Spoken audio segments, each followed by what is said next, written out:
If you want to getting your things done, then watch this.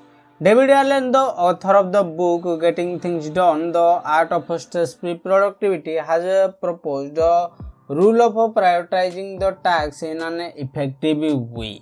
Getting things done or GTD is a 5-step rule of getting your important things done in time and avoid unimportant tasks. By the art of stress-free productivity, you can achieve more in less stress at your work, more relaxed at your work, and track your progress by using this framework. How it works? The 5-step process is the first one: capture. Capture all your ideas, all thoughts, everything, every time things, things you want to do, everything write on the paper. Whether watching television, web series, or spending time on social media, write every single thing that that comes to your mind and you want to do. Process.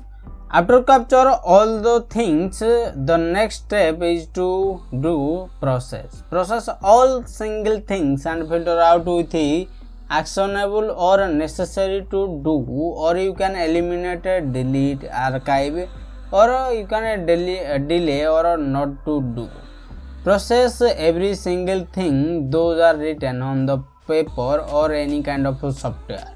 Organize. After filtering out, the next step is to organize the things that you are going to do or have an impact in your life or have a purpose of doing this. Organize all the things by priority, and those are useless to do.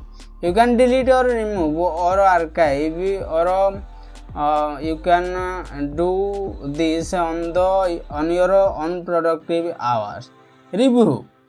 After organizing, make sure to review all things. Is everything required to do the task or something most needed? Make sure to review at least a week and analyze your progress. Engage. After doing all these things, the next simple thing is to get out of bed and start working. After completing a task, delete that task on your list and repeat again and again. Don't do anything across your plan if not necessary. And this is the 5-step process of David Allen. You can use this to get your priority list. And thanks for listening and watching this video. If you want to know more about it, you can head over to productivitysite.com.